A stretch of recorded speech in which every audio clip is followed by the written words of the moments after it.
Many Westerners often talk about Asia as one big monolithic region, but we know how diverse, how vast and how many cultures and different ethnic nationalities are right across the Asia-Pacific region. An example of this was recently with the tour of the American pop sensation Lady Gaga. In Japan, Lady Gaga was one of the world's first popular culture figures to visit Japan after the disaster of the tsunami and the earthquakes. She actually did a lot for Japanese morale after so many lives were lost and so much damage was occurring in Japan. However, recently in Indonesia, Lady Gaga was actually banned from coming for her tour to Jakarta and other venues in Indonesia.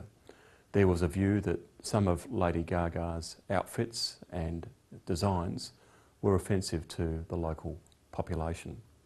So quite clearly, when you think about Asia and you think about different cultural norms, Jakarta is not like Japan. And that's the same for a pop icon or for a business doing business either in Japan or in Indonesia. Now, some have said that the recent banning or gagging of Lady Gaga has been due to the outbreak of political nationalism in the lead up to the forthcoming presidential elections in Indonesia. There's a view that some of these bans and some of these positions have been a result of local politicians, governments and opposition, all jockeying for local vote and trying to show a bit of political and economic nationalism to the electorate. There is a view that perhaps this could affect international businesses coming to Indonesia, particularly from Australia.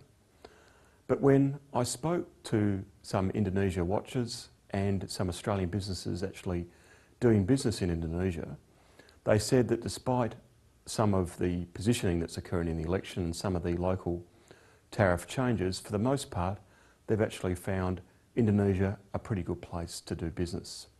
For instance, Joseph Abraham of ANZ found that he'd been able to expand ANZ's branches in Indonesia from 2 to 28 in a matter of just 4 years, and that's at a rate that wouldn't occur in China or in India.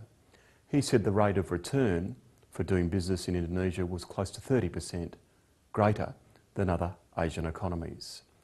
Similarly, Leighton's Justin Colling told me that while there's risk in Indonesia, the rates of return are also very, very high.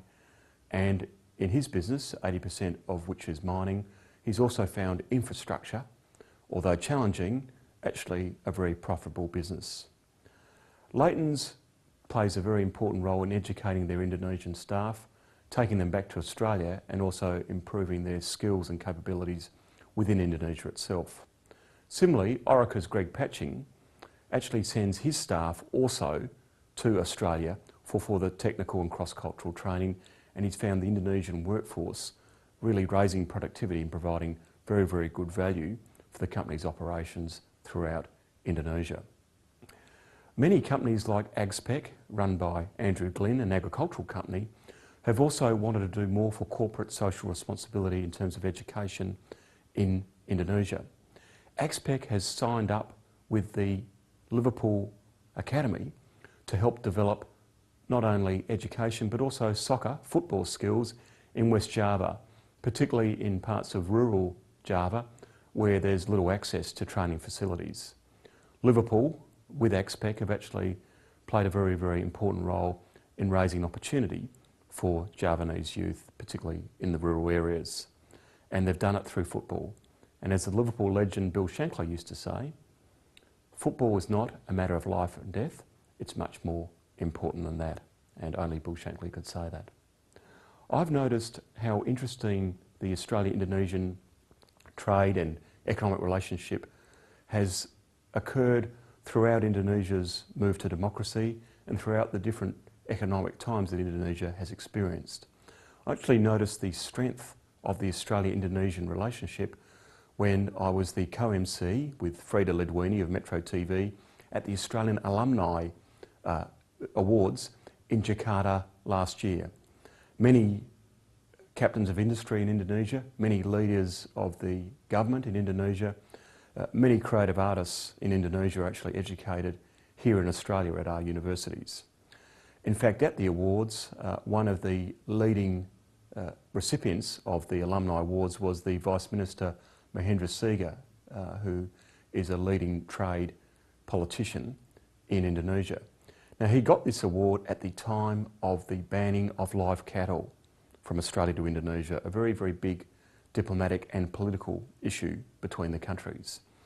And at that meeting, I saw a very skillful performance by the Vice Minister, but also by Greg Moriarty, Australia's ambassador to Indonesia.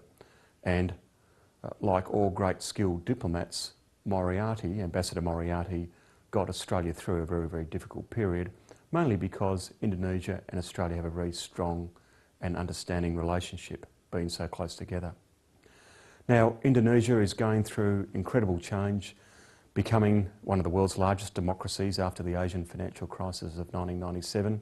It has many opportunities, it has a vast population, and it's very, very hard to govern democratically such a vast archipelago. But as we've learnt in recent incidents, it's important for Australian business to understand and be sensitive to Indonesia's cultural norms and cultural concerns. That would apply to business, and that probably should have applied to Lady Gaga too.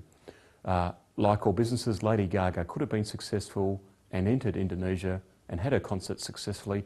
She just had to put some pants on first.